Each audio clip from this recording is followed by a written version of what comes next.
श्री शिवाय नमस्तोभ्यम। आप सभी भक्तों को सोमवती अमावस्या की अनंत और अनंत शुभकामनाएं। आप सभी के जीवन में भगवान भोलेनाथ की कृपा सदैव बनी रहे। अमावस्या का हिंदू धर्म में एक खास महत्व है। सोमवार को पड़ने की वजह से इस अमावस्या को सोमवती अमावस्या के नाम से जाना जाता है। इस दौरान पितरों की पूजा होती है और ज्येष्ठ मास में आने वाली सोमवती अमावस्या बेहद ही शुभ मानी जाती है। इस दिन पितरों के निमित्त दान तर्पण करने से उनका आशीर्वाद प्राप्त होता है, साथ ही भगवान प्रसन्न होते हैं। जो लोग इस दिन उपवास रखते हैं उनको सोमवती अमावस्या की व्रत कथा अवश्य ही सुननी और पढ़नी चाहिए। सोमवती अमावस्या की व्रत कथा की महिमा का गुणगान करने से सौभाग्य की प्राप्ति होती है। इसलिए आज की इस वीडियो में आप सभी श्रोतागण सोमवती अमावस्या की व्रत कथा सुनेंगे। आप सभी इस व्रत कथा को प्रेम और श्रद्धा भाव से सुने। आप सभी की मनोकामनाएं भगवान भोलेनाथ अवश्य ही पूर्ण करेंगे। इस व्रत कथा को सुनने मात्र से पितृदेव प्रसन्न होंगे और आपको ढेर सारा आशीर्वाद प्रदान करेंगे। सोमवती अमावस्या की व्रत कथा को सुनने से पहले अगर आपने हमारे चैनल को सब्सक्राइब नहीं किया है तो प्लीज़ चैनल को सब्सक्राइब कर लें, बेल आइकन को प्रेस कर लें, जिससे आप सभी को हिंदू धर्म से जुड़े सभी व्रत और त्योहारों की वीडियोस देखने को मिलेंगी। आइए प्रेम और श्रद्धा भाव से सुनते हैं सोमवती अमावस्या की व्रत कथा की महिमा को। एक समय की बात है, एक साहूकार था जिसकी एक बेटी और 7 बेटे थे। उनके सभी बेटों का विवाह हो चुका था जबकि बेटी अविवाहित थी। इस बात से साहूकार और उसकी पत्नी बेहद परेशान थे। साहूकार एक साधु का भक्त था जो अक्सर भिक्षा लेने और उन्हें आशीर्वाद देने के लिए उनके घर आता था। साहूकार की पत्नी ने देखा कि साधु ने उनकी सभी बहुओं को समृद्ध जीवन का आशीर्वाद दिया, लेकिन उन्होंने कभी उनकी बेटी को आशीर्वाद नहीं दिया।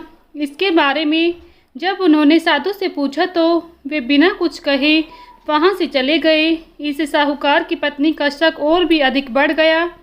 जो कुछ भी हो रहा था उससे चिंतित होकर उन्होंने अपने परिवार के एक पंडित से सलाह ली और अनुरोध किया कि वह उनकी बेटे की कुंडली पढ़े। जब पंडित ने कुंडली पढ़ी तो उसने बताया कि अगर उसकी बेटी का विवाह हुआ तो उसे अपना शेष जीवन विधवा के रूप में बिताना पड़ेगा।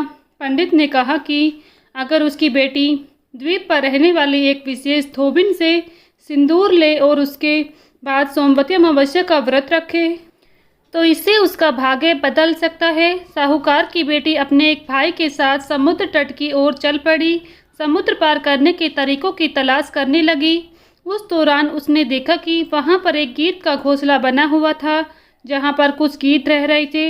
एक सांप पेड़ पर चढ़ गया और मादा गीद द्वारा दिए गए सभी अंडों को खा गया, जबकि अन्य गिद्ध भोजन की तलाश में गए थे।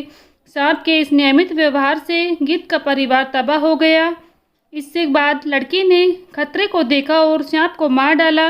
गिद्धों को उस परेशानी से मुक्त करा दिया। इससे गिद्ध बहुत प्रसन्न हुए और समुद्र पार करने और द्वीप पर पहुंचने में उनकी सहायता की। जब साहूकार की बेटी आई तो उसने छिपकर धोबिन की सेवा की, जिससे धोबिन बहुत प्रसन्न हुई। एक बार जब धोबिन को उसके अच्छे काम के बारे में पता चला तो उसने उसे आशीर्वाद दिया, साथ ही अपने हाथों से सिंदूर देकर उसकी खुशहाली की कामना की और भविष्य में उसके सुखमय और समृद्ध विवाह का आश्वासन भी दिया। इसके बाद साहूकार की बेटी ने सोमवती अमावस्या का व्रत किया और विवाह करके सुखी जीवन व्यतीत किया। प्रेम से बोलिए भगवान भोलेनाथ की जय, माता पार्वती की जय। यहीं पर सोमवती अमावस्या की ये व्रत कथा संपन्न होती है। अगर आप सभी को ये व्रत कथा पसंद आई है तो प्लीज़ वीडियो को लाइक शेयर करें।